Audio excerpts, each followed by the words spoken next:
And so I'm hoping that the alumnus, if it's a really sort of live, active, alums on the... Because there is quite a lot of evidence, isn't there, that artists do support other artists. I think that's either right. by employing them, so they subcontract some work on a collaborative basis to other artists, obviously, but also that, as Glen has said, now that he has an appreciation, now that you've understood how vital this is, you have much more of a sense of wanting to do this yourself. Yeah, and I've already been starting to help some friends, and people, look, this is a young artist, they really need some help on this. So it's, individual artists, they just need help in Australia. It's the most needy part. Father Arthur, is there a kind of etiquette to the sort of equivalent of not overstaying your welcome? I mean, in terms of how many times you can ask for money, either as an artist, or if you are at a dinner with someone who could be a possible patron who might donate some money to Ars Musica and become attached to your organisation. Do you have a kind of set of guidelines about whether you can push someone over and over again?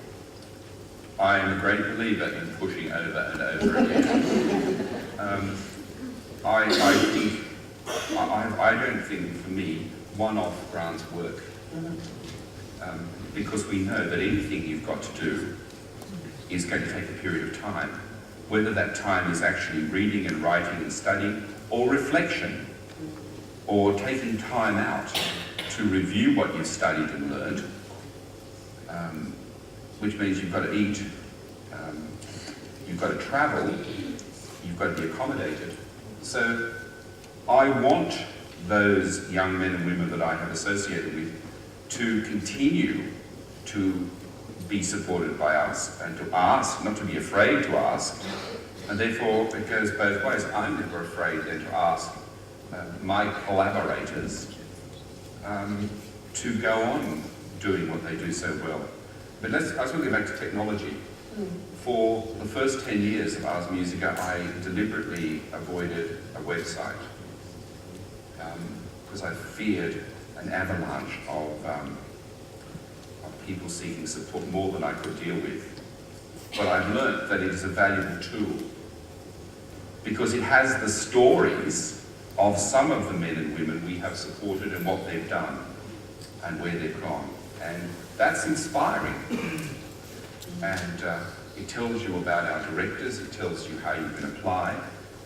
And it's been very fascinating because in the last 3 weeks, 3 young people have contacted me, all studying conducting.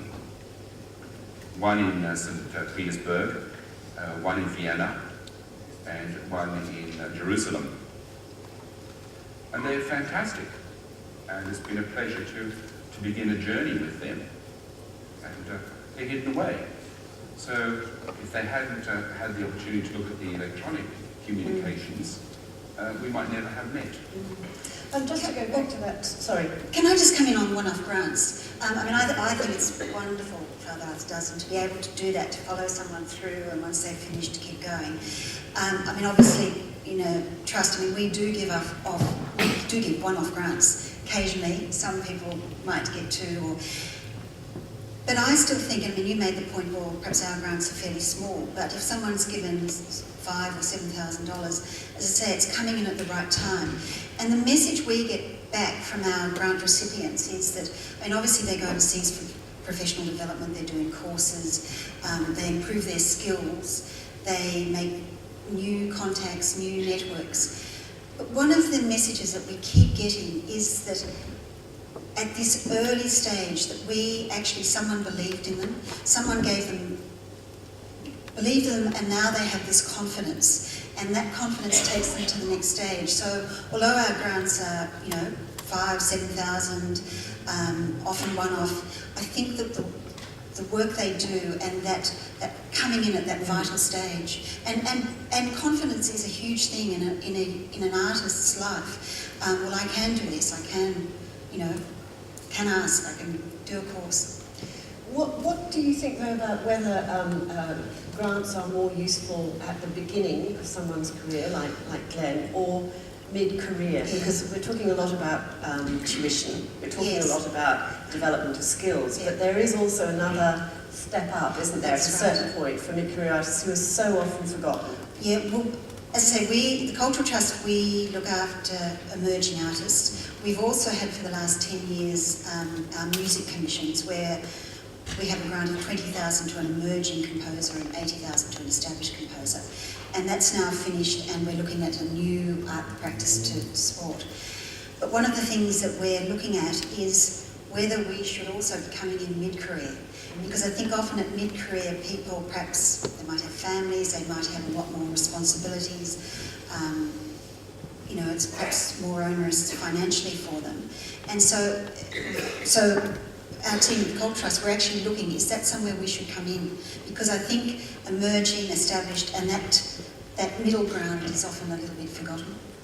Now, one of the things that emerged from what many people probably now think of as the halcyon days of the Prime Minister's 2020 summit was a discussion about a possible foundation for the artist to supplement the work that the Australia Council does in supporting institutions, in a way in recognition of the fact that the institutions are nothing without the input of the artists, and that the ecology of the individual artist needs to be strong in order for the institutions to have any work to perform or to show. So I'm just wondering whether the three of you have a reaction to the idea that was put forward at the 2020 summit, because there has been a discussion paper about the viability of such a thing, establishing it with, I think, a fund of $15 million worth of money, which would be partly government, private, and corporate. I think what they're saying, if I'm right, is they're looking for $15 million from the federal government per annum for 3 years to be matched by state and private. Right. I personally don't think it should happen. I think the Australia Council should continue to administer that kind of funding. And they have a well-established track record. They have the infrastructure to do it. I don't understand why an additional fund needed to be established. Yeah, but personally, I think there's enough institutions already. There's the fantastic Australia Cultural Fund, and there are other organisations which are able to auspice as well.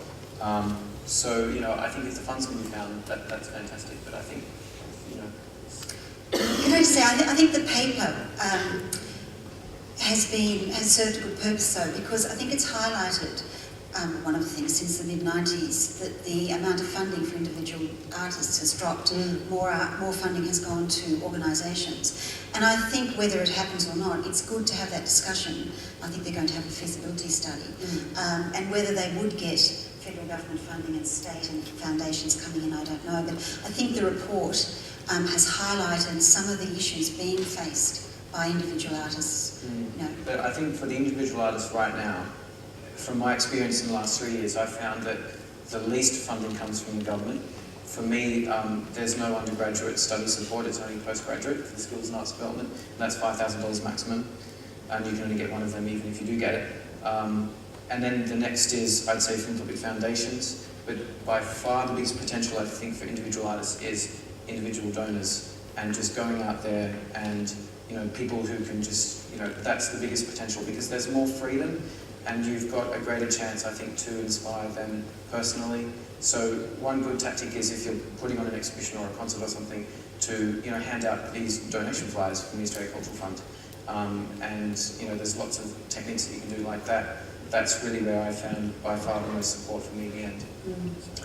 Father Arthur, what do you think needs to be done then if we're not going to set up this foundation for the artist, and we're going to continue with the existing models and not add another layer of bureaucracy to the whole process? How are we going to attract more high-earning individuals to the joys of philanthropy? I was wondering, am I right in thinking that you have some sort of relationship with Janet Holmes-Support where she's been involved with your organisation? There have been a number of high-profile men and women with who've either approached me or people have broken an approachment. And we have come to the consensus that if they put a little money, an X amount of money up, our organisation will match it, and I think that's the way to go. The establishment of strategic partnerships with corporations or individuals is very helpful. I mean, if, say, Mrs. Holmes Court were to give me, say, X thousands of dollars, and I were to guarantee to match those X thousands of dollars, quite a significant range of people can be helped. And I think people are out there who, if approached properly and invited to support that sector that we are now talking about, wonderful things can happen. Truly wonderful things can happen. And I think sometimes we Australians are very afraid to ask. Do you think that regional artists are at a disadvantage, though, that maybe they are not networking in the same power arenas as the opportunities, the opportunities that present themselves to schmooze in the foyer at the Opera House may be different from the opportunities that present themselves in other places. And so I'm just wondering whether you think there is a perceived disadvantage in terms of how you meet people to ask them for support. I think there is a perceived area where people think that's not going to happen. I, not so long ago, was asked by MLC College Burwood in Sydney if I'd support a new musical and bring the kids from Broken Hill Primary School to Sydney to act, to sing, and just to have a week in Sydney. And although it didn't directly come from Broken Hill Primary School, the fact that somebody from the city had partnered another school meant that all of that benefit could be pushed from the shores of the Opera House to Broken Hill. I've also gone out of my way to bring the Sydney Youth Orchestra, which I'm its patron, to mentor musical groups in Broken Hill. And so if more and more people combine to do it, I think regional arts workers and artists have to look very closely at finding those partnerships in the Eastern Seaboard or wherever and make them happen. They do exist. And do you think that maybe there's also an argument that there's a lesson to be learned from, in a way, the flip side to the sort of the ideal relationship that one has with a sort of Janet Holmes-Court figure is the sort of crowdfunding that the Obama campaign did so successfully, so that you go wide and you ask everybody in the community for a very small donation, so that if it's $2 from everybody in this room, $5 from everybody in this room, then you end up with a substantial amount of money. Is that something that you think has some traction and some potential in terms of artists? I certainly do. I wasn't being facetious when I said I gave someone a note and $100. When I was beginning to fundraise myself, I was knocked back so many times that if I were given a small amount for every knockback, I'd have had a large amount of money.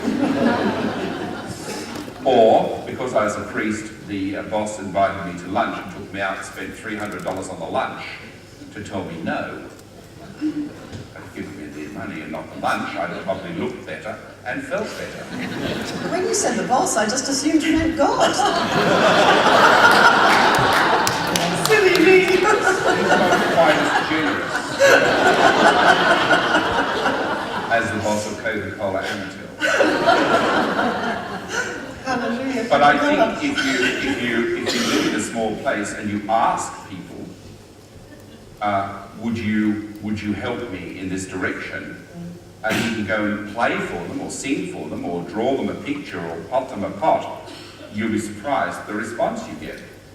Because a little bit makes a medium a bit that makes a big bit, and that makes a huge difference. Glen, I think it was mentioned earlier that there was one grant that you applied for that you weren't successful in getting. Do you know why you were knocked back? I mean, was it just that, do you know whether there was a flaw in your application or whether it was just that there were too many applicants that year? Because there are obviously some years where funds are stretched to the limit by more demands than at other times. So Yeah. Do you know what the mistake was, if there was a mistake? Well, I mean, I've in all the grants that I've ever applied for and gotten, I've gotten only maybe 10% of them. Oh. I've applied for so many, and that's including obviously the Australia Council and just so many other sort of community foundations and that. So, I've had a big opportunity to learn a lot, and the thing is that it's often so competitive.